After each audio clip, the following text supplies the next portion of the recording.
আমি এই মজলিসে কসম করে বলতে পারি, জিহাদি জিন্দেগির উজ্জীবিত হয়ে গর্জে উঠতে পারে। হতে পারে আগামী দিনে সূর্য উদিত হবে না, হতে পারে ওই উত্তাল আটলান্টিকের ঢেউ আর তীরে আশ্রে পড়বে না, হতে পারে ওই বহুদূরের তারকারাজি আর মিটিমিটি হাসবে না, কিন্তু অবশ্যই অবশ্যই আমি এই মুসলিম জাতি ফেরাউন আমেরিকার সমস্ত দপ্প দম্ম চূর্ণ বিচূর্ণ করে দিয়ে ইসলামী গায়ের সবুজ হেলানিকে নিশান উদ্দীর্ণ করেই করবো ইনশাআল্লাহ। সম্মানিত উপস্থিতি, প্রয়োজনে আমরা আরেকটি বদর ঘটাবো, দরকার হলে আরেকটি রক্তাক্ত উহুদ ঘটাবো, শুধু নাই তো হয়তো আরেকটি কারবালা সৃষ্টি করবে ইনশাআল্লাহ। অধ্যক্ষ ইসলাহুন্নিসা দাওরায়ে হাদিস আদর্শ মহিলা মাদ্রাসার সম্মানিত উপস্থিতি, মাননীয় মুহতামিম বড় হুজুর, অভিজ্ঞ ওলামায়ে কেরাম মণ্ডলী, বাংলার প্রত্যন্ত অঞ্চল হতে আগত তালিবি ছাত্র ছাত্রী ভাই বোনেরা আমার, ইতিহাসকালের নীরব সাক্ষী ইতিহাস বলেছেন, এই জিহাদের জন্য ইসলামের বিপ্লবের কারণে অত্যাচারী হয়েছেন হাজার হাজার আম্বিয়া ও রাসূল আলাইহিস সালামগণ। এই বিপ্লবের জন্যই বিশ্বের সর্বকালের সর্বশ্রেষ্ঠ মানব, পৃথিবীর সর্বযুগের সর্বসেরা বিপ্লবী আমাদের মহানবী সাল্লাল্লাহু আলাইহি ওয়াসাল্লামকে তাজা খুন জড়াতে হয়েছে তায়েফে। এই বিপ্লবের জন্যই রাসূল করিম সাল্লাল্লাহু আলাইহি ওয়াসাল্লামকে অস্ত্র ধারণ করতে হয়েছে ঐতিহাসিক গাজওয়ায়ে বদরে, গাজওয়ায়ে আহজাবে, জঙ্গে হুনাইনের দুর্গম প্রান্তরে। এই জন্যই তাকে দাঁত মোবারক শহীদ করে রক্তে রঞ্জিত হতে হয়েছে অবস্মরণীয় উহুদ যুদ্ধে।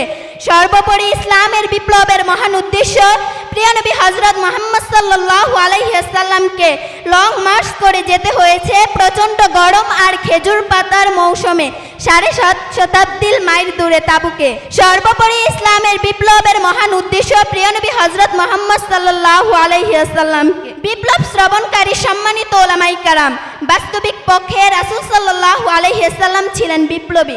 তাই তো মহানবী সাল্লাল্লাহু আলাইহি ওয়াসাল্লামকে মাত্র 10 বছরে নিজ হস্তে পরিচালনা করতে হয়েছে প্রায় 36টি সশস্ত্র গাজওয়ার, প্রেরণ করতে হয়েছে প্রায় 80টি সারিয়া। তাই তের বিশ্বের সেরা বিপ্লবী মহানবী সাল্লাল্লাহু আলাইহি ওয়াসাল্লামকে বিপ্লবী কণ্ঠে ঘোষণা করেছিলেন, ওয়াল্লাযীনা নাফসি বিয়াদিহি লাওয়াদিতু আন উক্তালা ফি সাবিলিল্লাহি সুম্মা আহইয়া সুম্মা উক্তালা সুম্মা আহইয়া।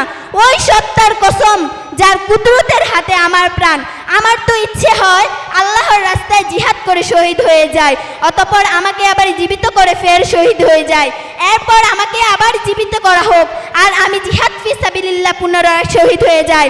সম্মানিত উপস্থিতি, দুঃখজনক হলো বাস্তব সত্য হচ্ছে এই যে আজ আমরা মুসলমানরা দুনিয়ার সেরা জাতি হয়েও বিশ্বের সর্বোচ্চ নির্যাতিত নিপীড়িত হচ্ছি।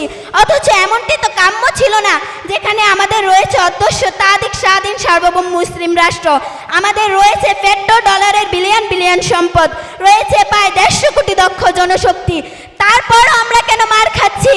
জি হ্যাঁ, আমি বলবো, দায়িত্বহীন কণ্ঠে বলবো, এই চরম বিপর্যয়ের অন্যতম প্রধান কারণ হচ্ছে আমরা মহানবী সাল্লাল্লাহু আলাইহি ওয়াসাল্লামের জীবনের আদর্শ ত্যাগ করছি। অথচ তিনি পরিষ্কার ভাষায় ইরশাদ করেছেন, ইন্না তারাকতুমুল জিহাদু ফাসাদাল্লাহু আলাইকুমুজ জিল্লাহ, অর্থাৎ তোমরা জিহাদ পরিত্যাগ করো। সম্মানিত উপস্থিতি, উস্তাদ মণ্ডলী ও ভাই বোনেরা আমার, আমি এই মজলিসে কসম করে বলতে পারি, আজও যদি আমরা আমাদের প্রাণপ্রিয় মহান জিহাদি জিন্দেগির উজ্জীবিত হয়ে গর্জে উঠতে পারি, হতে পারে আগামী দিনে সূর্য উদিত হবে না, হতে পারে ওই উত্তাল আটলান্টিকের ঢেউ আর তীরে আশ্রে পড়বে না, হতে পারে ওই বহুদূরের তারকারাজি আর মিটিমিটি হাসবে না, কিন্তু অবশ্যই অবশ্যই আমি এই মুসলিম জাতি ফেরাউন আমেরিকার সমস্ত দপ্প দম্ম চূর্ণ বিচূর্ণ করে দিয়ে ইসলামী গায়ের সবুজ হেলানিকে নিশান উদ্দীর্ণ করেই করবো ইনশাআল্লাহ। সম্মানিত উপস্থিতি, প্রয়োজনে আমরা আরেকটি বদর ঘটাবো, দরকার হলে আরেকটি রক্তাক্ত উহুদ ঘটাবো, শুধু নাই তো হয়তো আরেকটি কারবালা সৃষ্টি করবে ইনশাআল্লাহ। এই বলে আমি আমার বক্তব্য শেষ করছি। ওয়া আখিরু দাওয়ানা আলহামদুলিল্লাহি রাব্বিল আলামিন।